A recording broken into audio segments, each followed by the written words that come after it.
Assalamualaikum warahmatullahi wabarakatuh.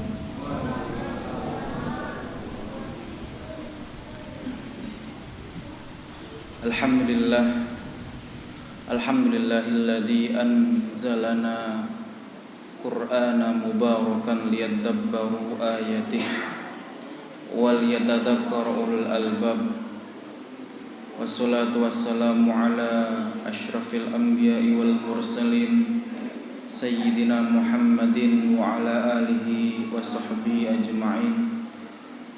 Wa rabbi shrah li sadri wa yassir li amri wahlul 'uqdatam min lisani yafqahu qawli, amma ba'd. Bapak Ibu jamaah pengajian atau kajian malam Rabu, Selasa malam Rabu yang dirahmati oleh Allah Subhanahu wa taala. Alhamdulillah kita bisa sama-sama kembali dipertemukan oleh Allah Subhanahu wa taala di majelis yang berkah ini. Dan semoga nanti dengan wasilah berkumpulnya kita di tempat berkah ini, Allah Subhanahu wa taala juga pertemukan kita di tempat terbaik, yaitu syurganya Allah nanti. Amin amin ya rabbal alamin. Kita kembali mengkaji kitab Al-Hadis Al-Arba'in An-Nawawiyah, 42 hadis berisi pokok-pokok agama dalam Islam, yang mana para ulama menyebutkan barang siapa memegang dan menghafal 40 hadis ini, maka dia akan selamat daripada gejolak-gejolak fitnah dunia. Maka Rasulullah menyebutkan salah satu sifat sabdanya beliau itu adalah jawami'ul kalim. Jawami'ul kalim itu adalah kalimatnya singkat, padat, tetapi maknanya luar biasa padat. Itu jawami'ul kalim. Maka 42 hadis ini yang baginda Rasulullah sampaikan dan dikumpulkan oleh ulama kita bernama Imam Nawawi rahimahullahu ta'ala, maka beliau mengumpulkan ini dan menjadi pokok-pokok sandaran hadis yang itu jumlahnya 42. Dan alhamdulillah kita sudah sampai ke hadis 28, Pak. Sing kerasa kok moro-moro 28, kapan mulainya? Berarti wis ketinggalan zaman. Atau jarang hadir, jarang teko kok wis 28. Nah, iki berarti ya kalau jarang hadir atau mungkin belum pernah ikut sebelumnya. Tapi sudah 28 hadis ini termasuk jangka waktu yang lama, Pak ya. Karena pertemuan kita 2 pekan sekali, alhamdulillah diberi sehat, Pak. Mungkin dengan perjalanan 28 ini ada mungkin di antara saudara kita yang dulunya sama-sama ngaji bareng, sama-sama duduk bareng, mungkin sudah dipanggil duluan. Ya. Nggak tahu nanti sampai ke hadis 42 terakhir nanti ya opo sik ono kabeh. Nah ini ya, tapi semoga diberikan sehat, Pak nggih, diberikan keberkahan sehingga kita mempersiapkan untuk menghadap Allah ini dengan keadaan yang maksimal. Karena ya sejatinya kita ini ya akan menghadap siapapun itu dan berapapun usianya. Kita kemarin diberikan pelajaran nyata, Pak. Ternyata usia itu bukan jaminan dia itu hidup lama. Ya, tapi yang jelas amal soleh kita itu sudah seberapa siap untuk menghadapinya. Ya, jadi usia 21 tahun dipanggil dengan amal wis sudah kebaikannya banyak disebut, Pak. Ini sudah nyata. Jadi semoga ini menjadi pelajaran terbaik kita ya untuk mempersiapkan menghadap Allah Subhanahu wa taala. Nggih, bismillahirrahmanirrahim. Kita lanjutkan kembali di hadis ke-28. Ini terkait menetapi sunnah ya dan menjauhi perselisihan dan bid'ah, Pak. Ini hadis ini luar biasa. Isinya penting ya, semuanya penting, cuman ini berkenaan dengan amalan-amalan yang harus kita kerjakan daripada amalan-amalan sunnah, karena terkait juga perbuatan bid'ah di sini. Yang itu mungkin saya izin disediakan Pak untuk Tidak ada nih. Kalau mungkin biar nanti lebih. Bismillahirrahmanirrahim. An Abi Najih Al-Irbad ibni Sariyah. Hadis ini diriwayatkan oleh sahabat yang mulia bernama Abu Najih. Abu Najih itu adalah kunya, Pak, julukan. Nama aslinya adalah Al-Irbad ibni Sariyah. Irbad ibni Sariyah itu adalah dari Bani Sulaim, Pak. Bani Sulaim itu adalah salah satu kerabatnya Rasulullah di antara 7 kaumnya ketika awal kali masuk Islam itu. Di antara sekian banyak Bani Sulaim itu hanya 7 orang dari Bani Sulaim itu masuk Islam di awal-awal keislaman atau di awal risalah disampaikan kepada Nabi Muhammad. Salah satunya Irbad ini, Pak.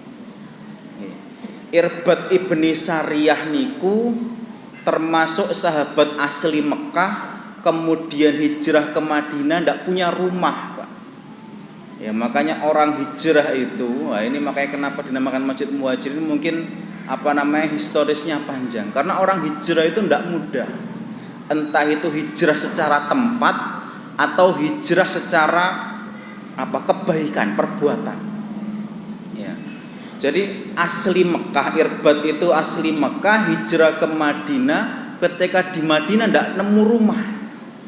Karena Rasulullah itu sudah punya konsep al-mu'akhah, bagaimana mempersaudarakan antar orang Muhajirin sama orang Ansor. Bahkan dikatakan ada seorang sahabat mengatakan, "Nyoh, rumahku silakan buat kamu, bahkan saya punya sekian istri, satu buat kamu, satu buat saya." Sampai sejauh itu. Tapi dengan banyaknya gelombang orang Muhajirin itu, ya karena bergelombang-gelombang, Pak, sama Rasulullah, kemudian datang lagi, akhirnya banyak di antara kaum Muhajirin itu yang tidak punya rumah, Pak. Ya, karena dia meninggalkan kampung halamannya di Mekah. Maka termasuk Irbad ini beliau tidak punya rumah. Maka di Masjid Nabawi dulu, ketika Rasulullah ada namanya kelompok bernama Ahli Sufah, Pak. Ahli Sufah itu tinggalnya di masjid, Pak. Makanya ini Masjid Muhajirin sudah pas. Ada hotel sampingnya, ya. Ada hotel. Kalau ada musafir kayak yang ngajar-ngajar setiap akhir pekan ditinggalkan di hotelnya. Sama konsepnya Rasulullah itu. Maka kalau seandainya ada masjid, mari isya langsung ditutup kabeh. Terus ya ini tidak sesuai dengan konsepnya Rasulullah. Ya, Masjid Nabawi di zaman Rasulullah itu ada sekelompok orang itu yang dinamakan Ahlu Sufah itu tidak punya rumah mereka. Mereka makan ikut Rasulullah, tinggal juga di Masjid Nabawi bersama Rasulullah. Ya, karena rumahnya Rasulullah itu hanya seberapa meter daripada bahkan gandeng dengan pelataran dari Masjid Nabawi. Lah, Ahlu Sufah itu, maka konsep pesantren itu diambil dari Ahlu Sufah itu, Pak. Jadi Ahlu Sufah itu meskipun keadaannya makannya ikut Rasulullah, ketika tidak ada makan, tidak ada makan, tinggalnya ngemper di masjid, tapi bisa menjadikan orang-orang di dalamnya itu adalah para ulama. Termasuk yang lulus di antara Ahli Sufah itu ada namanya Abu Hurairah, yang meriwayatkan ribuan hadis, yang mana itu menjadi sahabat yang paling banyak meriwayatkan sahabat itu adalah Abu Hurairah, dan beliau adalah Ahlu Sufah, Pak. Mondok di pondoknya Masjid Nabawi. Tidak punya keluarga, Pak. Tidak punya sawah, tidak punya kebun, tidak punya rumah. Tapi beliau menjadi sahabat yang paling banyak meriwayatkan hadis ketika itu. Dan salah satunya adalah Irbad ibnu Sariyah itu, Pak. Maka konsep pesantren itu, kalau jenengan tahu, dinamakan pondok itu kan ada santri itu belajar ke guru atau kiai ketika itu. Kemudian karena itu dari jauh dan lain sebagainya, akhirnya dibikinkan semacam gubuk, Pak, untuk belajar ke gurunya tadi itu. Semakin banyak, semakin yang datang, akhirnya bikin gubuk-gubuk lagi, maka dinamakan pondok. Jadi konsepnya ya sama. Ya, sahabat itu juga bermulazamah kepada Rasulullah dan melihat bagaimana gerak-gerik Rasulullah. Ya, dari tidurnya Rasulullah juga tahu. Kemudian dari 5 waktunya atau makannya, karena makan bersama Rasulullah. Jadi kalau Rasulullah tidak makan, ya tidak makan juga. Ini ahlus sufah, Pak. Termasuk salah satunya adalah Irbad ibn Sariyah, sahabat yang meriwayatkan hadis nomor 28 tadi. Maka beliau meriwayatkan sebuah hadis, dikatakan di sini qala wa adana Rasulullah sallallahu alaihi wasallam mau'idatan wajilat minhal qulub wa darafat minhal uyun. Suatu ketika selepas salat subuh, ya, baginda Rasulullah sallallahu alaihi wasallam itu memberikan sebuah wejangan, memberikan sebuah nasihat. Nasihat itu yang menyebabkan hatinya itu gemetar. Bukan hanya cukup sampai gemetarnya hati, wa dzarafat minhal uyun, tidak sengaja mata itu juga memberbes. Nah, ini konsep mau'idhah. Kalau kita sering mendengar mau'idhah hasanah, Pak, ya. Jadi kalau ada acara mau'idhah hasanah diisi oleh Ustadz A dan lain sebagainya. Jadi mau'idhah itu adalah sebuah wejangan yang diberikan oleh Rasulullah, dan itu tidak setiap hari, Pak. Kenapa kok tidak setiap hari? Karena khawatir apa? Khawatir bosan. Ya khafu makhafatas sa'amah, katanya para sahabat. Maka dulu itu ada sahabat, sepeninggal Rasulullah ada sahabat namanya Abdullah bin Mas'ud, Pak. Abdullah bin Mas'ud itu adalah sahabat ahli tafsir, ahli Quran, wis pokoknya ulamanya sahabat, Pak. Jadi kalau ngomong itu menyihir orang. Jadi ibarat ngomong itu pintar ngomong, Pak. Maka suatu ketika seorang sahabat bertanya kepada Abdullah bin Mas'ud, "Ya Abdullah bin Mas'ud, kenapa kamu kok tidak menasehati? Kenapa enggak memberikan mau'idhah tiap hari saja biar saya itu senang?" Kemudian Ibnu Mas'ud menjawab, "Rasulullah Shallallahu alaihi wasallam tidak pernah menasehati kami setiap hari." Jadi wong ki lek dinasehati terus, di mau'idhah terus, bosen, Pak. Jadi mau'idhahnya itu menjadi sesuatu yang tidak spesial lagi. Maka ini juga catatan buat pengurus masjid atau kampung Quran. Ini harus mengetahui keadaan jamaahnya. Jadi betul, artinya non sewu, Pak, nggih. Kayak di Bagusari, Pak, di tempat kita itu ketika yang mengisi itu lokal, Pak, termasuk saya. Ada Ustaz Darwis, kalau Pak Darno Semer lokalan sing teko mek titik, Pak. Tuh, nggih napa mboten? Sapa wae bosen bendina ketemu. Loh, yang betul. Maka gimana caranya? Kita undang dari luar, tapi nggih ada rutinan kita. Ada rutinan dan tapi kalau secara secara manusiawi bosen itu, Pak. Maka bagaimana kita itu pinter-pinter atau panitia atau takmir masjid itu memberikan sebuah tema atau seorang yang itu bisa menggugah. Ya, ini mungkin kalau diperluas seperti itu. Karena sejatinya Rasulullah pun meskipun beliau seorang rasul, beliau adalah guru terbaik dalam menyampaikan materi itu pasti dengan cara yang paling baik, tidak menyampaikan nasihat itu setiap hari. Jadi suatu subuh, beliau sholat subuh langsung menghadap ke jamaah, tiba-tiba memberikan sebuah wejangan, ya. Dan wejangan itu tiba-tiba menggetarkan jiwa. Maka pada prinsipnya seorang mukmin itu ketika diberikan atau diingatkan ayat-ayat Allah, yaitu bergetar, Pak. Ya, bergetar.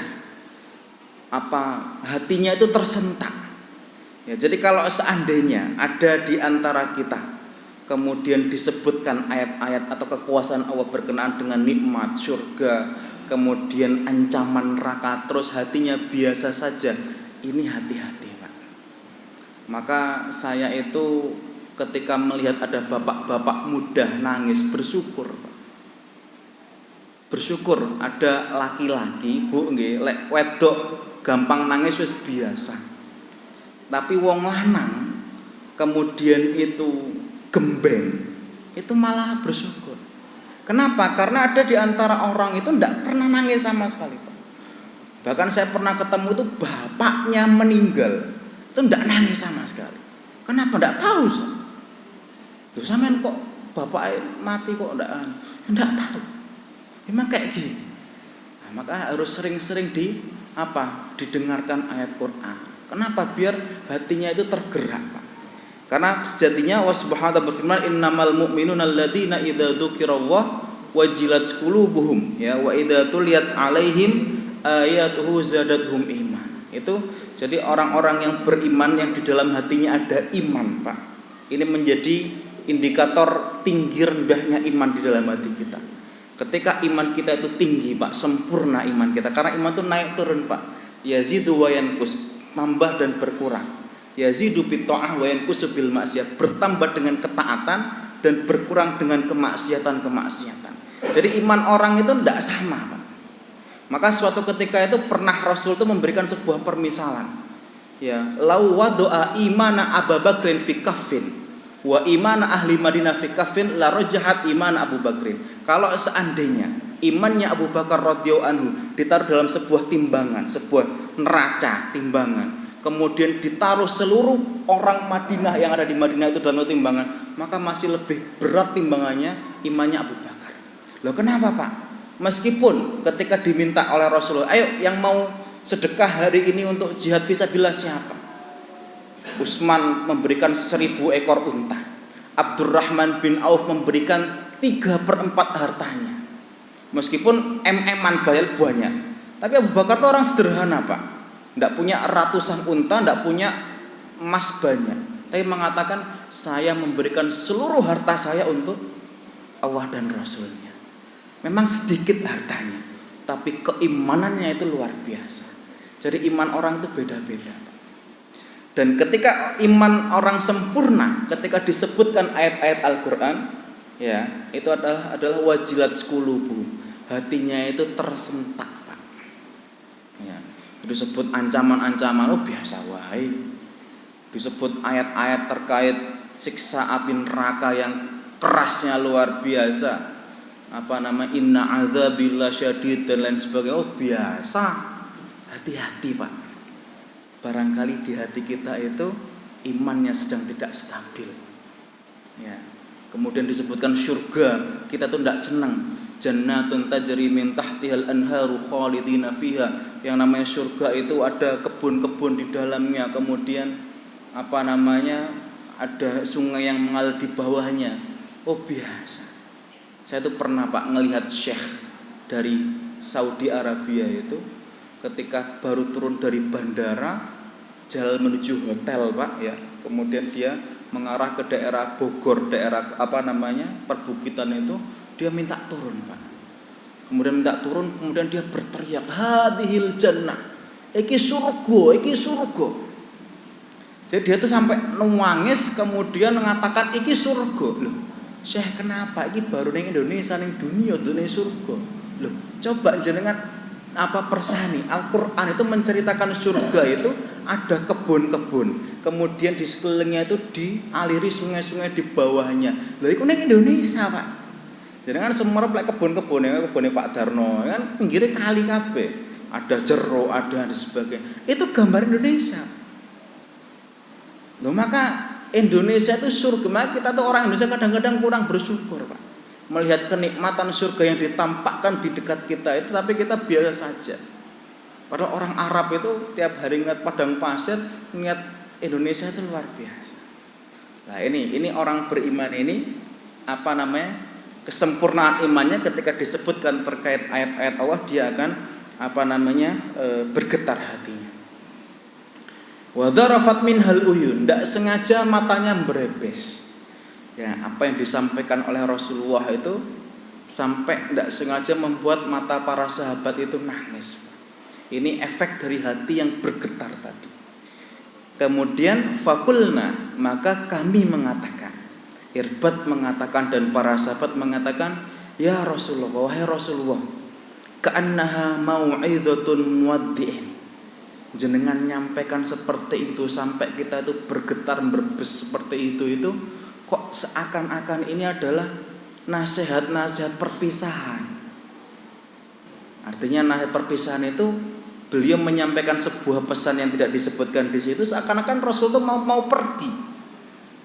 Sehingga para sahabat itu bergetar hati dan mau menangis, Pak. Ya, maka ketika sesuatu itu adalah mungkin akhir daripada sebuah hal itu, kita sungguh-sungguh.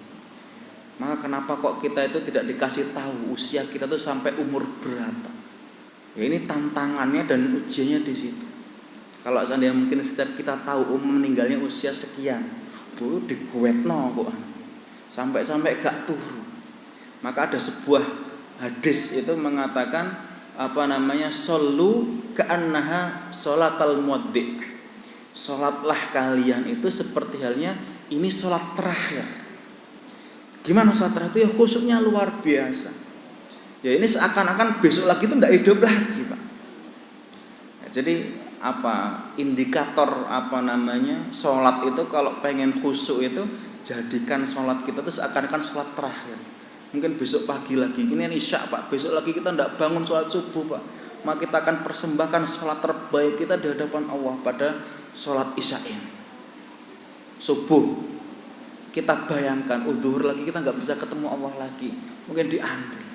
Nah, itu tips ya kata para ulama itu kalau seandainya kita ingin khusyuk salat.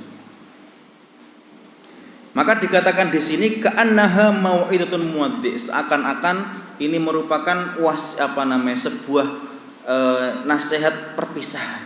Fa'ausina ya Rasulullah. Maka ayo wasiatkanlah kepada kami. Jadi ketika di muqaddimah Rasulullah menyampaikan sebuah nasihat seakan-akan mau pergi. Maka digetno pisan sama sahabat, Rasulullah, ini kayak jenengan mau pergi kemana?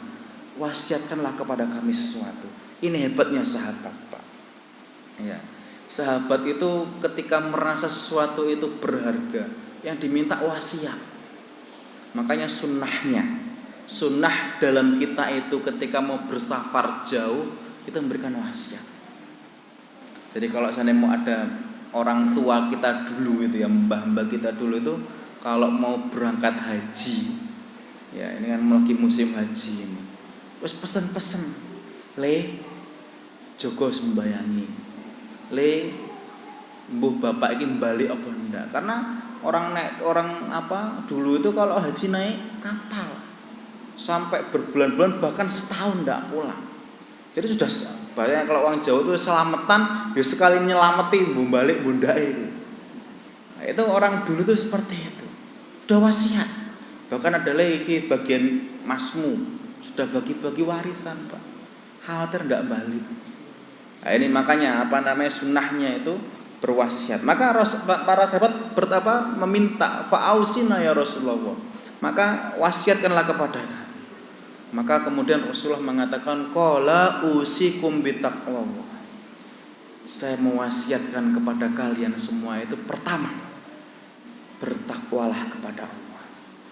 Maka sebaik-baik wasiat yang pernah diberikan oleh Rasulullah kepada para sahabat dan berlaku untuk kita sekarang itu adalah takwa. Pekan kemarin saya pernah nyampaikan, wasiat itu Allah ulangi diksi pemilihan katanya itu sebanyak 115 kali dalam Al-Quran.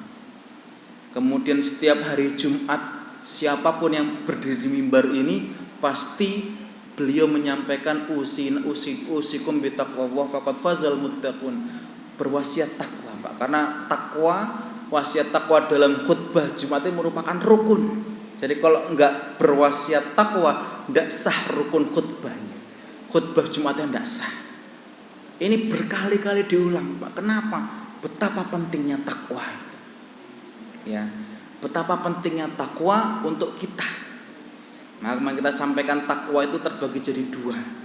Jadi 115 kali itu bukan tanpa sebab. Betapa menginginkan takwa itu diulang-ulang, betapa pentingnya.